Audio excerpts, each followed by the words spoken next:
Good morning, good afternoon, and good evening, and welcome to yet another edition of the Pure Digital Passion Podcast with me, Moses Kemibaro. Today, my guest is Rob Burnet, the chairman and founder of Shujaaz Inc., an organization that focuses on social communications, targeting the youth in Kenya and the rest of East Africa. Karibu sana, Rob. Asante. Yeah. So, Rob, we met in Diani a couple of weeks ago during the PRSK conference. And during that conversation, we agreed to come and do this podcast. Thank you so much for organizing this. Sure. And of course, in this wonderful space that you have here at the Shujaaz Inc. office. So I'd like to go back to origins, Rob. I know that you've done a number of things in Kenya. You were at Kuona Trust. You were involved in that. Shujaaz, which many of us know quite well. And more recently, you've also set up another organization that does Mesh, or rather it's called Mesh. But tell us about Rob. Who's Rob? Where does Rob come from? And how does he end up in Kenya doing this amazing stuff? Nice. Well, thank you for the invitation, Moses. It's lovely to see you again. I came to Kenya by mistake. Oh, what? A long time ago. I left university. I grew up in Scotland. Okay. I went to university at St Andrews in Scotland. Okay. And when I left university, I had no clue what to do with my life. But I had a friend who had grown up in Tanzania, and so I went visiting. Okay. So I travelled after graduation. I had enough money for the ticket, saved up. So I thought, let me go before facing the real world. Yes. So I went and I spent about 3 or 4 months in Tanzania, and I ended up in a safari camp that my friend's friend was running. Okay. Anyhow, so after a few months there working in the wilderness, I thought, actually, this is not for me. Where next? And my visa had expired. Oh, so it was like, well, now I have to go. and I met a friend. I met a guy who was traveling to Kenya. Okay. And who offered to give me a lift. So Wow. actually, I literally came to Kenya because of chance. And this guy was traveling over the border. I needed to leave because my visa was expiring. So off I went. I found myself in Nairobi, and with no real plan. And no connections. Just I stayed in a hotel on Jivanji Gardens, I remember. Okay. Back in 1992. Wow. So quite a long time ago. And but actually, what happened next? I was wandering the streets of Nairobi, and I went into an art gallery. Mm-hmm. There was a gallery in those days in Londra House called Gallery Watatu. I remember this. Which was a prestigious gallery actually at the time, which I didn't know. But I went inside and I ended up talking to the manager, and she offered me a job. Right then and then? Yeah, more or less. Wow. Yeah. So I called my mum and I said, listen, I think I'll be back in 6 weeks, but I'm here in Nairobi. Somebody has asked me to do this thing. I'll do it for a while. Is it that you had an interest or a bias or a thing for art itself? Yes. So so my degree, my degree is in art history. So I knew a thing or two about art in the big picture. I knew nothing about art in Kenya or East Africa. I mean, like zero. But I was curious. Okay. And I think more than anything, because of my university, I had the vocabulary. I see. So I knew what art history was about. I knew what art was about. But I didn't know about East African art, and I was curious to find out. So I ended up actually staying there for almost 2 years.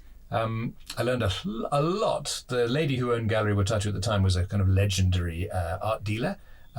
Legendary for all the right reasons and all the wrong reasons. Oh, wow. Okay, she was a powerful person, and very influential at the time. And then but I wasn't very interested in the selling of art, but I was much more interested in the making of it. Correct. Okay. And so I ended up at the museum, where by one means or another, I was given the key to a almost derelict building in the garden of the museum. And I set up Kuona Trust. One thing led to another. So Kuona came then. There was this space. The museum director, who was a wonderful guy called Mohammed Isahakia at the time, he had said in some, they had like a strategy which said they were very interested in contemporary art. Yes. They weren't doing much in that space. So I said, look, if we have access to that building, maybe we can try and make some contemporary art happen. And it really took off. So we had I don't know if you ever remember, as you entered the museum, there was a building on the right. It had once upon a time been the Provincial Commissioner's residence. It was called Ainsworth House. Back to colonial times, yeah? Way back, exactly.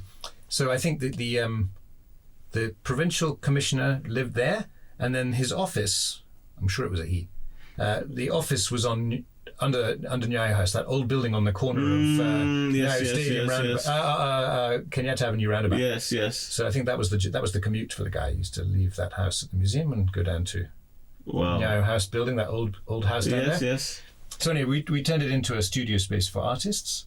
Nice. It was called Kuona for no particularly good reason at the time. That was the word we chose, so I did that for several years, and that was my passion. Was really to think about how do you get young people to make art, and what do you need to? What are the conditions necessary to make to release people's creativity? And at the time, there was no other space like that, which was welcoming. Anyone who wanted to make work could come. There were no rules. You just had to be committed to making art. And then we ran workshops and exchanges and exhibitions, and we grew and grew and grew.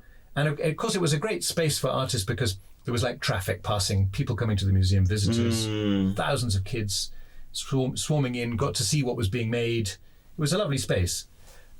So I did that for a few years, and then it was a non-profit, so we were looking for funding and sponsorship, and we worked with lots of foundations and people. We organised lots of activities, trying to create profile for art and artists. And one of the funders that got involved latterly was the Ford Foundation. And Ford Foundation by then was starting to introduce a arts and culture program that had not been there before. Okay. And then they hired me. Oh, so now you moved from Kuona now to Ford Foundation. Yes, exactly. So I there was an ad in the paper. I applied, and I ended up getting that job at the Ford Foundation. So I left after about 5 years. 5 years at Kuona, I think. Okay. And I shifted to Ford Foundation. So then I became a funder. So I had a budget, a portfolio. I was supposed to figure out how to invest grant funding to build the media, arts and culture sector around East Africa. Wow. Which was a great job. And that obviously gives you a lot of exposure to kind of the full landscape of what was happening. So this is sort of the beginnings of the media side of things, right? Yeah, great. Okay, so now it's 2000, right? So 2000, lots of things were changing in East Africa. Well, actually everywhere, because technology was changing. So suddenly you could shoot video. All the equipment you needed to make a film, you could buy at the airport, in like duty-free shops. Whereas previously you needed a studio, like an edit suite. God, it was hundreds of thousands of dollars. Now you could, a laptop, video camera, you could go. Yeah. And at the same time, the cost of TVs was coming down. So in Kenya, they had those Great Wall of China TVs. Do you remember Great Wall TV? Suddenly, like really 5,000 bob, black and white. So suddenly TV was growing. Radio stations, they'd liberalized FM. So you were seeing all these new stations popping up. Capital Kiss coming in, And then sort of all behind that, loads of Kameme, it was like local language stations. Yes. So there was a lot of energy suddenly in the public media. And so I was interested in that because I was interested in all sorts of art forms, so dance and music and theatre and art. And then how do you amplify them? So if you want really art to touch people, or if you want to encourage that kind of freedom of expression, and if creativity is what you're trying to build and you're trying to strengthen the local voices, there was a sense, I think, at the time that you switch on the TV, chances are you're going to see an American.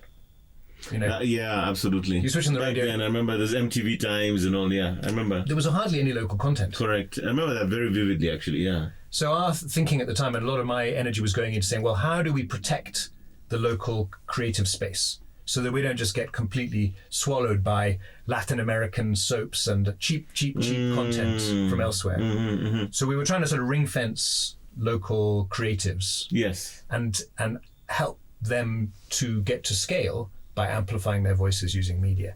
So I was able to support a few initiatives in Kenya, Uganda, Tanzania about local TV.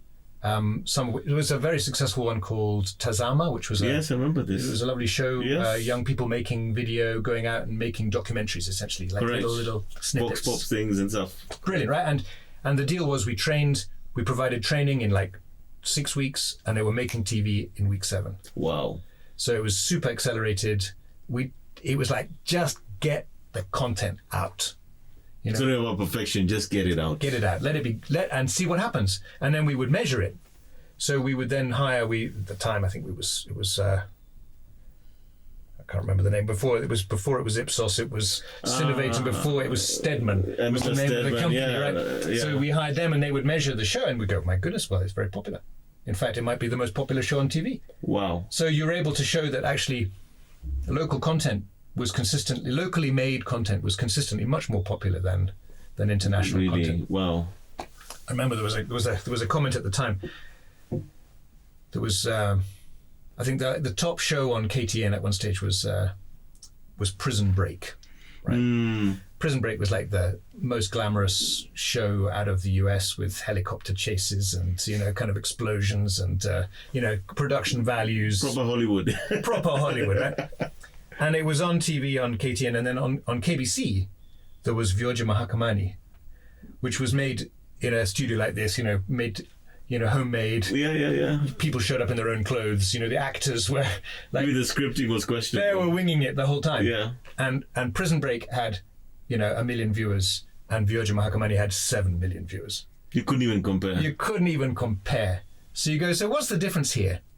It's because there are no helicopters showing up in Vyoja Mahakamani, and yet it just held people's interest in a way. Because it's a reflection of the culture. It's a reflection of who you are. It is people like you, and that's it. That sense of connection.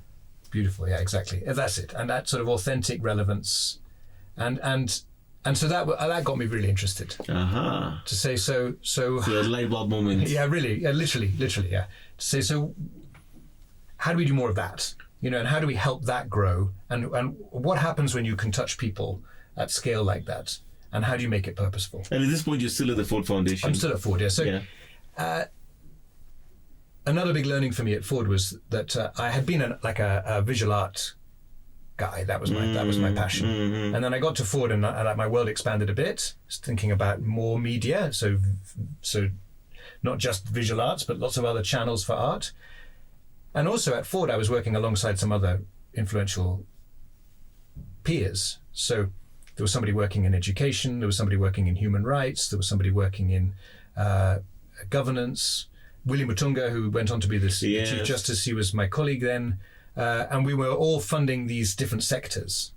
So I started also to locate the work of creatives in this broader political and developmental context. Mm-hmm. So, and there was a sense that there was an opportunity being missed, that for the impact that we, the Ford Foundation, were pursuing at the time, to create big social benefit at scale, we needed to amplify the work that we were doing.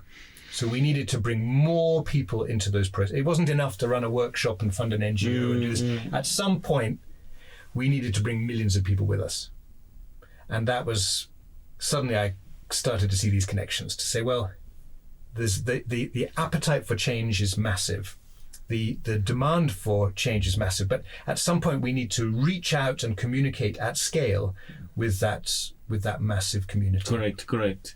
And how do we do that? Well, it's somewhere in there, in that Vyoja Mahakamani moment, you think, well, there's a possibility there. There's a tool there. Can we create some new channels that will reach people at scale? Okay. And then post-election violence happened. Oh. So 2007, beginning 2008, the wheels came off, in a way, in Kenya for the first time. Oh, yes, in a big way. And so after some months, of course, it was all stitched back together again. But there was this strong feeling that I had at the time that was, millions of young Kenyans, literally millions of them, had been sort of turned against one another by leaders who should have known better. But also partly because they had nothing better to do, those young people. So it was easy to mobilize an army because they had nothing to lose. Yeah. Maybe it would lead somewhere. And so there was this sense of terrible frustration, I think, that all of these young people who had all that energy and ambition and hope for the future, but apparently no purposeful way to apply that passion. And so it's undirected energy. And yet it's not that there are no opportunities for young people. It's just there was some kind of connecting tissue missing. Yes. So really the starting point then for Shujaaz was to say all of these things coming together. So there are media channels that we can use to create a massive conversation. There's an enormous appetite from young Kenyans who really need to connect. They really need access to ideas. They need a place to put their focus and their energy. And also there are opportunities and there are ideas and there are things that young people can be doing. But where do they find each other? And in particular, when people leave education, they drop off the information map very often, and perhaps even more so back then. 2008, 2009. It's like pre-smartphones and all this, yeah? Right. There's pre-social media really at scale. Actually, yes, true. And so there was a sense that if you leave school, if you leave education, whatever that means, then you enter a sort of black hole, right? Because you don't probably watch the news. It's unlikely you read the newspaper if you're a young person. So where do you get your information from? Where do you I mean, you might be lucky. You might know Moses, who's a guy who knows things. But if you don't, how are you going to find out things? Yeah. So the motive then for Shujaaz was to say, can we create a channel, a platform, a space which will be attractive so that young people will come in droves, in numbers, but also it won't be bubblegum. Let them find something which is useful there. So that we'll have content which is attractive enough that people will voluntarily come and collect it from us, but it'll be purposeful. It'll be about stuff that matters. And more importantly, it's not the junk that sometimes is shifting their global perspectives in the wrong way, right? Well, exactly. That would be our hope. Yes. But then the question then is the wrong way is whose way, right? So and then you get into some difficult ethical questions about who gets to decide what the right way and the wrong way is. Yes. Questions which we still deal with today. But then, so that was really the start point. And as you know, when we first started, the organization we started was called Well Told Story. So at this point, you have this moment, you're in Ford Foundation, you realize obviously purposefully that this is no longer me, I'm ready for this next era. And of course, that means you have to do a startup, right? Sadly. Yes. I didn't know that was what it was at the time. Yeah, it seemed inevitable. Yeah. That there was the thing that I wanted to do didn't exist. So we were going to have to start something, or I was going to have to start something from scratch. And are you doing this all alone at that point? Are there people around you? Is there a network of supporters and investors and the likes? Not yet. Okay. But by then I've been in Kenya for 10 years or more, so I know people, right? Okay. And I'm well connected. But one of the things I was really interested in at the time was comic books as a channel to make this happen. And I'm guessing, because I was also big on comic books growing up, it's something that you loved probably when you're younger. Yeah, exactly. Tintin and Asterix and then some other things the along the Marvels way. and all. Yeah, correct. Yeah. So I had this strong sense that comics were a super affordable, super appropriate channel to make things happen at scale. So TV, even as it was growing, by then in 2010, 2009, it was still less than half of Kenya had access to TV. I don't know what the number is today, but I'm sure it's much, much more than that. So it was still a sense that, well, half of Kenya has access to TV, and it's probably the top half. Yeah. The socio-economic top half. But probably the people we're really interested in getting to, the ones who we can benefit the most, are living in somehow the bottom half. So TV isn't going to really serve them. Won't work for that audience. So what would work, what will work? And there was a time I was doing some research. I was visiting a project in Kibera, really down in the sort of in the darkest corner, right? And I came around the corner and I found three kids sitting on a bench reading a comic book. And the comic was it wasn't even a comic. It was like the remains of a comic. It was Super Strikers. Do you remember Super Strikers? It was a football comic from South Africa. Yes, that's right. They rescripted it in Kenya, and in fact, a friend of mine had done the rescripting, so I knew a little bit about it. And these three little boys reading this comic book, and they didn't even look up. When I walked around, they were so engaged. They were so engrossed in this story, and I just thought, imagine I want to be in that story. I want to be, because it's just about football. I mean, I have nothing against football, but I just thought, imagine if it was more informative, more purposeful than just the stories of this football team.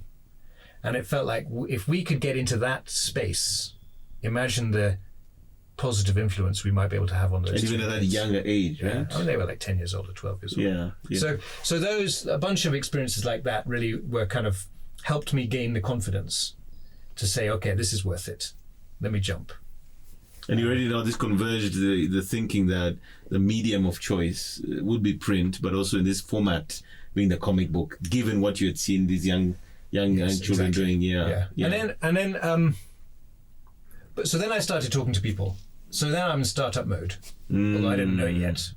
And so go and talk to everyone you can think of, everyone you might be able to have access to who could give you some words of wisdom while you're trying to kind of consolidate the plan. These are the beginnings of the structure behind the idea. There. Yeah. And I spoke to lots of people, from artists to storytellers to publishers to media people to anyone and everyone. So a friend of mine, Dan Mooley, I don't know if you know him. He was in a band then called Just a Band. Just a Band, yeah. So and he's a super creative guy. And so Dan, I remember meeting him for coffee somewhere and sharing this idea with him, and him just going, "Hang on a minute, but then what about?" I said, "I want to do a radio show as well." He goes, "Well, could the story not include the radio show?" And at that stage, I was thinking of a radio show like this one, right? Yeah, we do it like a sort of serious Q&A, whatever. Yeah. No, wait, no. But his thing, which was like a light bulb again for me, was no. But whatever the story is in the comic should also include. And so then you start thinking about how a story world could exist that could encompass lots of different media. Wow. And that was another light bulb. Credit to Dan for that.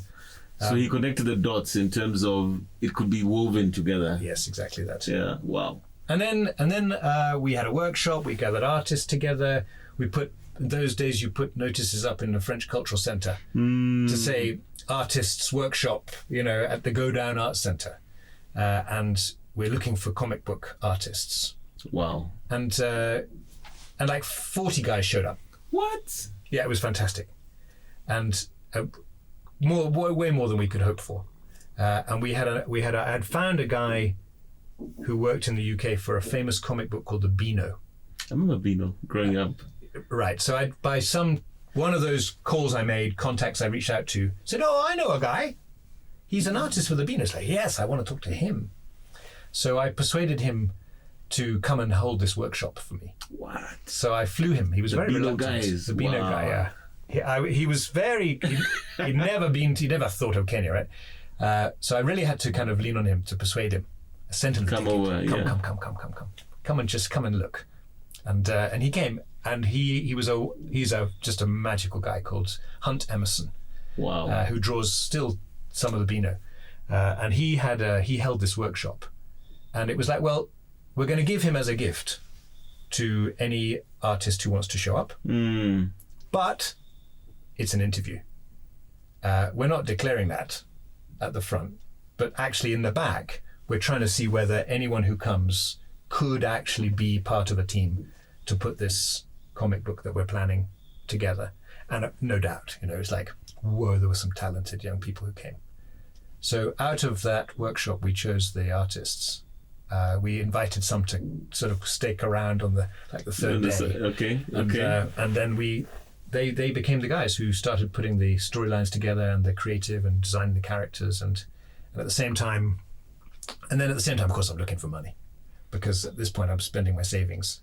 And have you now transitioned fully from? I'm out. Yeah, I'm out. You're out of Full Foundation. Yeah. So now I'm bootstrapping, hustling, living on my savings. Yeah. Wow. Trying to make it happen, and trying to figure out what's the business model going to be, who's going to pay the bills, and somehow I don't know where my belief came from, but somehow I had a belief that it would work. Looking back, it's like, whoa, that was madness, but I didn't feel like I had a choice. It was like, this is what I have to do now. It sounds like almost like very purpose-driven. Like this is important, and I think the backdrop being this post-election violence, this massive incident. Clearly you saw a bigger picture to this, right? It took a while. We started getting really serious in 2009. That's when I really. But it's percolating all this time. It's building up, yeah. And I was hustling as a consultant. So to pay some bills. Okay. And I got a very interesting assignment with the UN, which really helped also helped me gain confidence. Okay. That this idea was important at the time, was right, that this segment, this young population was where we needed to spend time and energy. I think the youth thing that people, speak about today wasn't yet quite such currency. Okay. People hadn't quite seen, and maybe we were early to see the importance of that huge population. So there were a few things that happened that helped me build my confidence that this was worth it. The way to go, yeah. But for the next couple of years, though, even after we started publishing a monthly comic and making the momentum grow, I was still doing multiple other jobs. Just to hold everything together. Because there was no money yet, right? Yeah. So it was insufficient money to pay for Shujaaz and run other things. So we were called Well Told Story back then. Yes. Because my view then was that the significant thing is the story. If the story is good enough, people will come voluntarily to engage with it. And so the key ingredient is the quality of the story. People will come. Then if we can get their attention for a few moments, now we might be lucky to open the door now. Yeah, exactly, and give them something useful. Now, the main story quickly became Shujaaz. And so at some point we said, you know what? We're going to focus all of our energy in this. So at this point you had multiple titles. We had a few things, yeah. Okay. None was we weren't as committed to anything else. We were being opportunistic. Oh, we'll do a little soap opera here. We'll do a thing over there. We'll do something in Duluo. Basically, vernacular. Wow. Where are we going to get the money to pay the bills? Yes. We had a growing team, and but then at some point we stopped pursuing anything except Shujaaz. And that's where you're seeing the sort of the momentum picking up nicely. Yeah, and I think that was a really good strategic move for us. Focus our attention on that one segment, 15 to 24-year-olds. Okay, we could do other things, but as soon as we take our mind off this key target, we're going to dilute our impact. Now, for the audience who may not be familiar with this, because as I saw in my statistics the other day for this podcast, they're getting a lot of international coverage. What is Shujaaz? Maybe that you can unpack what is Shujaaz in terms of what's in there, and what does that mean in terms of the way then you were publishing it as a comic book at this point? Sure. So it's a story, really. These days, I think we could describe it as a brand. It's a media brand. Shujaaz sort of means heroes in Sheng or Kiswahili. Yeah. And it started off as a comic book with a radio show attached. Okay. So the comic book had a storyline about a kid who built a radio station at home, and he was able to make a pirate radio show. And the show was basically a call out to his listeners to say, don't wait. Good things are not going to come to you on their own. You need to take action if you want things to get better. So if you have figured something out which works for you in your life, tell me, the DJ, and I'm going to share it with everyone else who's listening. So send me a text if you have a bright idea, and I will publicize it so other people can benefit. So that was the kind of core idea. And then we had some other characters in the story world, a boy and a girl, and urban and rural, older and younger, coastarian, upcountry, like that. And they were other characters who were listeners to the fictional radio show. And they would, I've got an idea. Let me share it with the DJ. So it allowed us to have an adventure in rural Kenya where the characters in the story would figure something out, and then they would tell the DJ. And these were social issues and things like that. Social issues, but it was about sex, money, and fun. Sex, money, and fun. Wow. So it's because the quality of the story is important, right? So it's that point again that it's not about, it can't be an educational experience. It has to be a media experience. It has to be a fun experience. It has to be Vyoja Mahakamani, right? Because it hooks people into it. That's why people will come back. More recently, we've had this lovely phrase, which is young people want to learn, but they do not want to be taught. And I think that's kind of summarizes our approach back then, although we didn't know that then. That people want to learn, yes, but within limits, right? Don't take me back to class. It's so true, because I also do a lot of training in the digital space, marketing. Anyway, last week I had a group. But it's so interesting when you take, and again, these are young people, when you lecture to them, there's some level of attention. And then you turn on you turn the gun onto them. It's okay, guys, now based on what I've shown you, here's what you're going to do.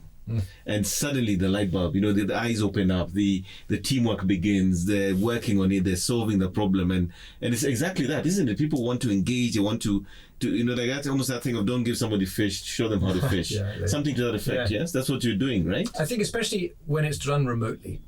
So if you've got people in a classroom, you have some measure of control over them. And there's some incentive for them to do well and perform and be attentive. And if you got them where you're promising them a certificate or a degree or something at the end, then there's an incentive for them to push through the pain because there's a prize worth winning. But out there, when it's remote, when it's completely voluntary, where I could spend my 10 minutes with you listening to a lecture, or I could spend 10 minutes reading this funny story. Well, I know where I'm going to spend my 10 minutes. So yes, I'm hungry for knowledge, but don't test my patience. Because the incentive may not be obvious. Yes. The prize at the end may not be attainable, or really, and unless that prize is worth the pain, don't ask me to suffer any pain. Correct. So I think our ambition with Shujaaz has always been to operate at scale, and at scale it has to be voluntary. And if it's going to be voluntary, then you have to make it sweet. It has to be a two-way deal. It's got to be attractive. It's got to be attractive because people will come voluntarily. We didn't have a classroom, we didn't have a pulpit, we didn't have a church, we didn't have a campus, we didn't have any convening power at all except the quality of the experience. One thing I wanted to ask you is that you're publishing this. How are you getting it out? Very good, yeah. So comic book was a storyline, little book we had in mind, 24 pages, A5 size, accompanied by a radio show. So the radio show that was in the story, now we made it. We actually created a show which resembled the show presented by the characters in the comic book, and you could tune in and listen. So then how are we going to get it to the audience? And that was fundamentally important. And I think it's often something that passionate media makers overlook, is how you're going to distribute. And of course it's becoming more and more. Well, the challenge is just evolving as we get more channels. But so the exceedingly important building block for the success of Shujaaz was we did a deal with the Nation Media Group, who back then were by far the biggest newspaper circulating in the country. And they agreed to insert our comic book free within the pages of the Nation once a month. So that if you bought the Saturday Nation on the first Saturday of the month, you would find your free copy of the comic book tucked inside. And you had to pay them for this placement? We did not pay. Wow. We did not pay. We did it. I mean, the deal I struck with the then CEO of Nation was, well, you're going to get a free. It's costing me. Content. It's costing me 15 bob to make this comic book. I'm giving it to you. You get to give it to your customers as a value add. As a value add. And actually, what I learned quickly, they showed that there was a spike in sales. Because of the publication. Because young people were saying to their mum and dad, please, don't forget to get your Nation today because there's a Shujaaz inside. Wow. And back then that was a big circulation. So I think it was about 400,000 copies every Saturday. Wow. Back then. And so that was an important deal, but we also did a deal with Safaricom. And Safaricom agreed to distribute the comic through their M-Pesa kiosk network. Oh, wow. So these were two deals. And again, I worked hard to secure those deals. Months and months and months of networking to try and meet the right people within those two companies who would give me a moment to tell my story and to try and make an offer to them. And to give them enormous credit, I finally got to both of the CEOs of Nation. So it was Linus Katai, who was then the boss of Nation Group, and Michael Joseph, who was then the boss of Safaricom. It took me months to get access to them. Just banging on doors, huh? Trying everyone I thought might possibly know them well enough to get me an interview. And when I did finally secure it, it was done in 10 minutes. Wow. Yeah. Well, I guess the lesson there is go to the right guy. Yeah, really. And I think they could see, and I had like a mock-up of what I thought the comic was going to look like, and I could show where the Safaricom logos were going to be. Wow. And nice. I think what I didn't realize at the time was, of course, Safaricom was super interested in that segment. How do they make themselves relevant to younger and younger consumers? So that's the future of their business. Yeah. And Nation was saying this. And Nation, it was like, well, you're going to sell more. If we get this right, you're going to sell more newspapers. And introduce the publication, I mean, even the mainstream paper to a younger segment as well. Exactly. Yeah. So again, I was like an innocent abroad. I didn't really understand what I was doing. I just had a nose for it, I guess. And I knew that distribution was going to be key. And I also wanted to be big. I wanted it to be at scale. So our first edition of Shujaaz was 600,000 copies of the comic book. Wow. And we've gone up and down over the years, 1 million a month at some time. I mean, like huge numbers. And funded by a combination of corporate funders and development partners who share this idea that if we can help young people to unlock problems, you can create value at scale. There's something in there that I think is profound, is the fact that you chose this medium, the print. But just like going back to the younger children that you saw in the Kibera, who are reading this is something that had been used and reused by many people to the point that it was probably in tatters. Correct. But it was still useful. And the idea that we forget sometimes that even medias like this, that reusability, the fact that you can keep passing it on, and it's durable enough to go to many people, it can be accessed by more people, is something that, quite honestly, even digital media can't do, right? I must say, it's there's something magic about paper, right? So the first edition of the first 3 editions of Shujaaz, maybe the first 4 months, the comic book was A4 size. So it was A4. So when you opened it, it was A3. Okay. You see what I mean? So it was quite big, actually. And around that time, on one of those side hustles I had, I was in Kisumu, and I went to visit a secondary school in Kisumu. Part of this other project, one of those consultancies I was trying to do to stay alive. And I went into the head teacher's office in this secondary school to greet the head teacher. And on the desk, there was a pile of school exercise books that were waiting for homework to be marked. And there was a big stack of books. And 3 of them in the stack, 3 of them had been covered in Shujaaz. Oh. And I immediately could tell from the spine of the book, in the pile, I recognized that page because I had been living and breathing this comic book for months now. And so somebody had taken the comic, unpicked the staples, and used the paper to create a fantastic cover for their school book. Wow, so now it's a funky cover. And they were right. It looked really good. But my reaction was disaster. Because that means that comic is no longer readable by someone else. So we took it down to A5. Wow, so that was literally that insight, so that it wouldn't be repurposed in that manner. So you couldn't use it so easily for some other purpose. Wow. Because what you want is the comic to remain intact for as long as possible, so that it can be traded, so that kids can swap it, so that it can have a life and a life and a life, and multiple readers can benefit, because it never grows old. So we've never put a date in a comic. Oh. Chapter 1, Chapter 2, Chapter 3, like that. So it's always relevant, whatever the time frame. It's always, if it's new to you, it's new. Wow. That was always part of our thinking. So it didn't grow old, and it couldn't be. We never put like a coupon where you had to cut a thing. No, we don't want you to cut it. We want the thing to stay intact. Fantastic. So the paper, the comic has power, I think, for those reasons, and it has a life, sometimes years, and it can touch a lot of people in that way. But it comes at a cost, right? Because you have to pay for the damn thing, and you have to get it out there. Yes. And so as digital has come up behind us, back in 2010, of course, social was growing, and it's just become a tsunami, since then. And now, but we're still producing comic books in huge numbers, much fewer than we used to, because we're doing so much more on digital. But we can't shake the truth that you've pointed out, which is that the comic is somehow stickier than anything else that we do. That in all of that incredible noise that you get online, where you're competing with the entire world for your eyes and your ears, the comic book still has some unique resonance that makes it a very powerful asset, a valuable asset to the young people who have it, but also a powerful tool for us as we try and get into the lives and the consciousness of young people. I mean, for me, the other factor I think is, when I've gone out of Nairobi and I've gone to parts of Kenya that are quite rural, and I've done this actually last year, I went to parts of Kenya I've never been to. And when you leave the cities, when you leave the mainstream, and even recently I actually managed to go to a school that's never had electricity in down here in Kajiado, and you see how that part of Kenya lives.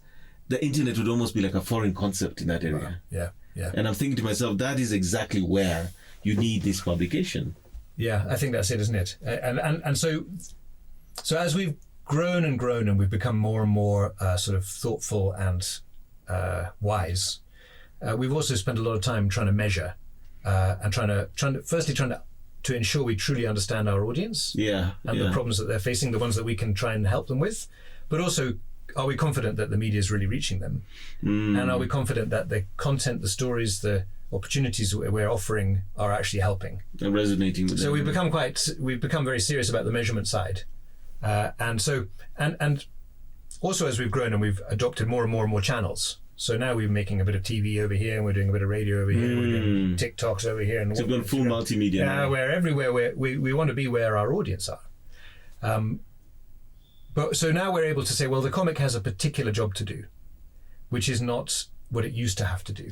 So the comic used to have to carry the story for everybody. But now we can say, no, let the comic go to that school in Kajiado. Let the comic really serve the people who don't have access to Instagram, the ones who aren't on TikTok. Correct. And we can offer a slightly different experience to those young people who are finding us online, and let the comic really serve those who are not online yet.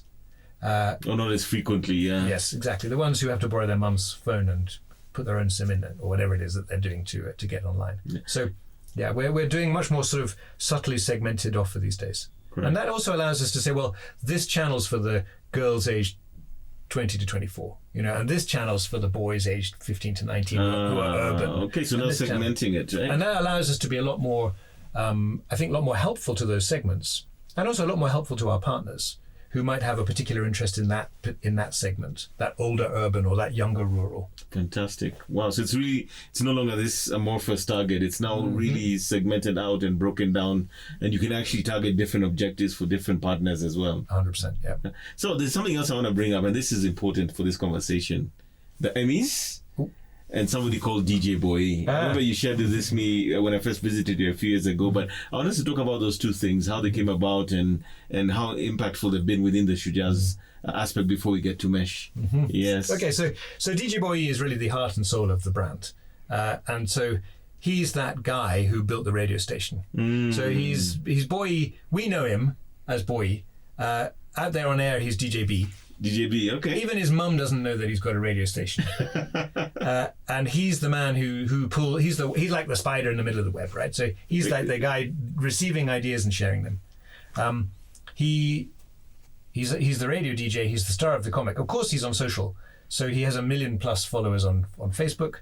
And that's where a lot of the conversations happen that actually lead people to reflect and to change. And and actually then, so the story world of Shujaaz is created around DJ Boy and these other key. There's Maria Kim, there's Charlie Pele, and there's Malkia, and then there's some other characters too. And each of them carry a piece of the story.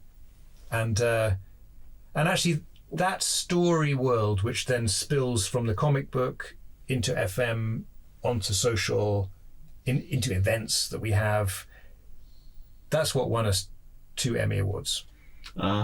Because it's that construction of a story in multiple channels, in multiple domains, inviting the audience to engage by showing up to a festival, or by joining the Facebook page, or by sending in a TikTok, or by reading the comic, that all of those give the audience their own way to engage, either as a sort of passive reader or as an active communicator. And I think what captivated the Emmy people was the way we had used a story to pull together these different channels.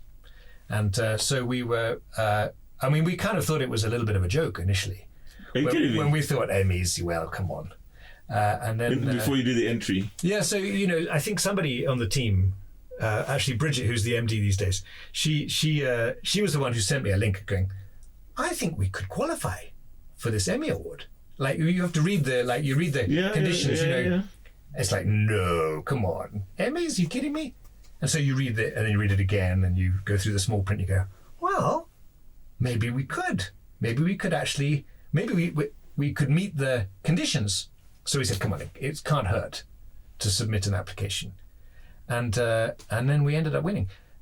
So Bridget and Dan Moody, the artist I mentioned, who's been drawing Shujaaz for years, he draws the Charlie Pelly character, like our most beloved characters, and the superb artwork created by Dan. They went to Cannes, to the Cannes Film Festival in the first year. Can you imagine the flex? I mean, can you imagine? And it was like we went with no expectations at all. Like we just entered, we made it at least to this point. We're in the light. That was the nominees, right? And then I mean, so you're not expecting this? No. I mean, what is that feeling like? I mean, you're sitting, then you hear it in the speakers. I mean, I was at home, right? Oh, you weren't even there? I didn't go. Oh my God. And so then I get this call. God, we got it. Come on. Get out of here. And then the second year, we applied again the following year, and we were nominated, so we went. And again, another team went to Cannes, and we didn't win. So we were in like the top 5 or something. And in the third year, we applied again. And this year I went, because I thought, come on, third time. Let's try. I have to see this for myself. So I went with our Esfan, who was our graphic designer at the time. Wow. And so the same experience, you're called up, red carpet, amazing venue, you're sitting, low expectations. There's a whole day of things where you go around with all the other nominees. You're chatting to these other nominees, they're brilliant. You're thinking, there's no way. These guys are absolutely awesome. And then the big moment comes and someone opens the envelope, And actually, we ran up onto the stage, me and Esfan, and I was in front of him. And Esfan's a breakdancer. He's a b-boy.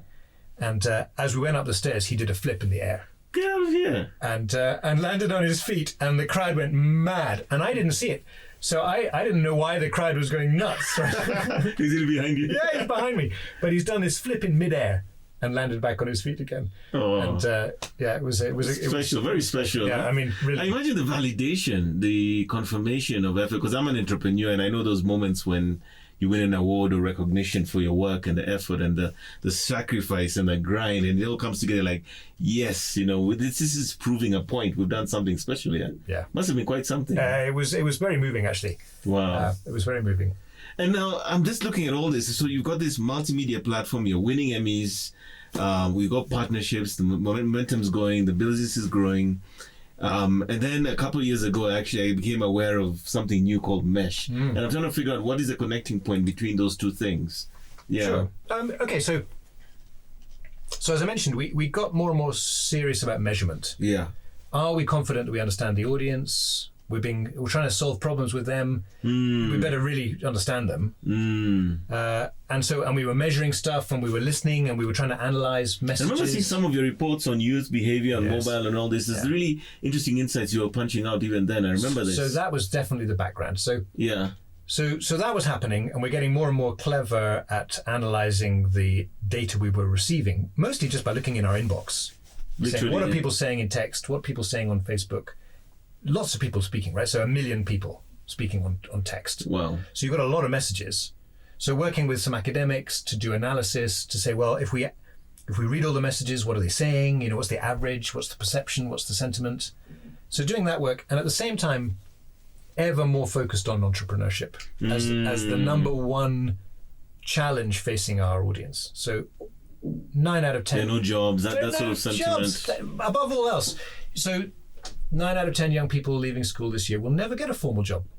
They're going to work in the informal sector. That's what. End of story. End of story. I mean, the government's working extremely hard to create formal opportunities, but however hard and however successful they are, they cannot keep up with the demand. And the sheer number of... Another 1 million kids leaving education every year. Wow. Where are they going to go? We know where they're going to go. They're going to hustle in the informal sector. But the education system has not prepared them for this. The education system is somehow funneling everyone towards that white collar dream that will only come true for a few. And so there's a lot of other soft skills, hard skills that young entrepreneurs really need in order to thrive. But we also know that when young people do become entrepreneurs, really good things happen. It's not easy, but young people they start to save money, they start to employ others, they vote more, they show up more in public affairs. They're invested now. They're invested. It's kind of what happens. It's the problem that affected this country in post-election violence was that people didn't have those roots they didn't have things to protect. They didn't have rights and opportunities to fight for. Yeah. So we got more and more interested in that idea about the hustler and how do we help people to succeed, and what are the skills they need, and what are the kind of mindsets that young people need in order to grab the opportunities that are around, and how do we help? So we had this idea we called the Hustler MBA, which is, can we break down the skills that you require to be a hustler and make it available? Make it available as storylines in the comic, make it available as videos on YouTube, make it available as clips on Instagram. And we could see that there was a huge appetite for this. I mean, you look at the data and it's telling you quite clearly. Clearly. I mean, there's a huge unmet demand, and we couldn't find many others applying that kind of training. But in that model that I described, where young people want to learn, but they do not want to be taught. So how do we put that training, those skills, into a package that is so attractive that young people will come and take it voluntarily? Correct. So we were working on that, and we were looking at data, and we were getting more and more excited about what data could do to really, that data allows us to understand people and therefore to match them with the opportunities that really make sense. And the trouble is that you can't do that using social media platforms that belong to somebody else. Correct. Because then the data they change the algorithm, the data gets used somewhere else. Your reach is compromised. Yeah. So we came to the conclusion about 3 years ago that we're going to have to build our own platform if we were going to make it really useful. Correct. Building on all those lessons that we've been learning. Yes. And the answer is Mesh. So when we began, Mesh was like a concept embedded in Shujaaz Inc. And we tried experiments, and we pulled our expertise together, and we used all the team that we knew, and we started thinking about opportunities. Yes. And now Mesh is a standalone. It's a whole new thing. It's now been incubated by Shujaaz Inc, and it now stands alone as its own entity. I mean, we share many of the facilities in this, and but it's a separate organization now. So within Mesh, I mean, so we have, I think, is it over 150?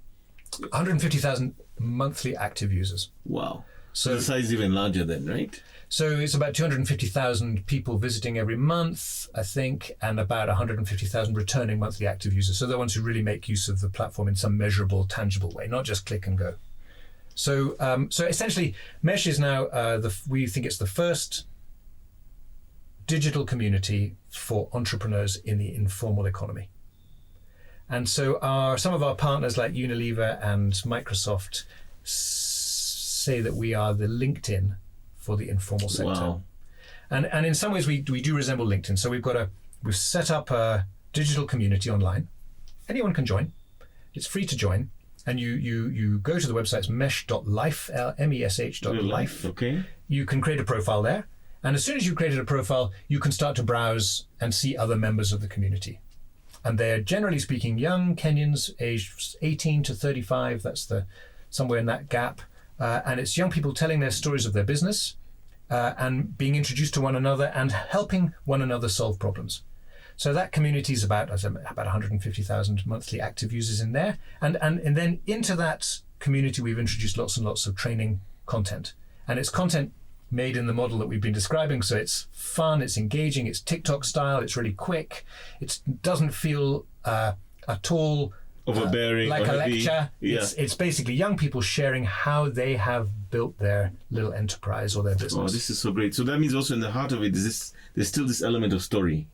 Absolutely. And the voice now, I think elsewhere we call it pass the mic. Pass the mic. Pass wow. the mic. So let other people take their moment to explain their business. So we are obviously the curators of that space, the Mesh team working hard to make it on brand, feel right, the right voice, the right speed, the right tempo, the right accessibility, the right pitch. And it's proving extremely popular. So we put a lot of content out onto social channels, and that provides the sort of funnel to bring people to the Mesh platform. So then once we start to gather people in the platform, then all the data, who's interested in what, who's helping who's connecting why, what are their interests, what videos are they watching, what little modules have they taken, what courses. Recently we've introduced little mini series on how to do sales. Oh, so you nice. can watch your way through like 10 little videos and understand all the obvious mistakes and solutions if you're doing sales. And so we've got a bunch of these mini series coming. And so who's doing what? If you watch the series, you earn a little badge. The badge sits so on there's your gamification profile. going on as well. Exactly. And you get to flex in front of the other members of the community. Wow, nice. But the other side of the business then Yes. is for us to turn to corporates and say, well, are you interested in any, are there people in the informal sector that you'd like to work with? So is it because, for example, you've got a gig? So we've been working with Unilever. They're trying to expand the number of kiosks that sell their goods into neighborhoods and areas where they're underserved. It's quite cumbersome for them to go and do that. They have to go knocking on doors, asking. So we mobilized some meshes. I think in one area around Nairobi, we've added 1,500 kiosks in the last year. Get out of here. And we achieved it by employing 20 meshes. Wow. Now, all those 1,500 kiosks are now trading with Unilever. They've all got access to Unilever goods and services they didn't have before.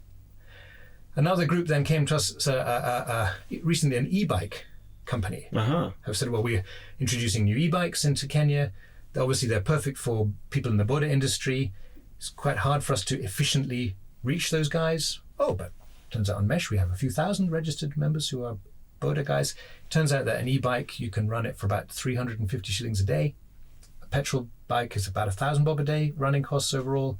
So it's a very good offer to buy an e-bike, to ride an e-bike if you're doing border stuff. But then we also been able to speak to a delivery company who said, well, we'll hire any e-bike border riders you've got, because we have a demand for deliveries. We want to do it on e-bikes. We'll hire each and every e-bike rider you got. And that's ESG as well, right? And then we've introduced now an asset finance company. Oh. So the asset finance company says, well, what, you got a bike and now there's a job. Well, we can finance that. And we can do it in a low risk way because we know you've got a task to perform. You've already got you've got a performing asset, you've got a contract to deliver goods, you've got access to a finance. It's happening at scale, so we've been able to reduce the cost of the bike, we've been able to reduce the cost of the finance. And now we're thinking about how we can add insurance, and we're making training videos so that people who've just got an e-bike, how do you sweat your bike? How do you make it work hard for you? What are the skills you need to be a really successful delivery rider? How do you balance the books? So all of these skills. So we think that Mesh has the opportunity to plug in lots and lots and lots of corporate opportunities and services which are urgently needed by the informal sector, but where there is really a challenge for the corporates to find the right customer in an efficient way. And for these young people who are very, very keen to get their hands on corporate services, but they can't be seen today. And if they can be seen, they can't be trusted because they don't have any data. Yeah, exactly. They need the data to make informed decisions. I just had an epiphany what Shujaaz is. Oh, yeah. You want to hear it? Yeah, I do. Shujaaz is content. Shujaaz is community. Shujaaz is commerce. Shujaaz is also connections. Ooh. And I think there's a fifth one in there. I think the last one I was thinking of, which just escapes my mind, is commerce. You had commerce already. Did I say commerce? Yeah. Okay, but therefore, so content, commerce, community, connections. That's what Shujaaz quality. is? It's not a C. Sorry? Quality. But it's not a C. It's a Q. So those four things, I'm kind of feeling that that's what you are. Lovely. Yeah. And you bridged all these different things and make them all happen. So as we come to the end of the conversation, I think I'd like to hear a bit more about what's the next 2 to 5 years look like. And also in this, I think there's an entrepreneurial story, there's a finding your purpose story, there's having impact story. But I'd like to hear maybe some nuggets from your point of view in terms of things that people listening to this podcast or watching us would find useful. So the next 2 to 5 years, and then what are some of the key nuggets or the takeaways you think that are important for the people hearing this? So I think we're in an exciting moment. The mesh business is off and running. It's a startup, so it has all of those struggles and uncertainties and risks associated with a startup, but it's starting to find its feet. Shujaaz is reaching the next stage now.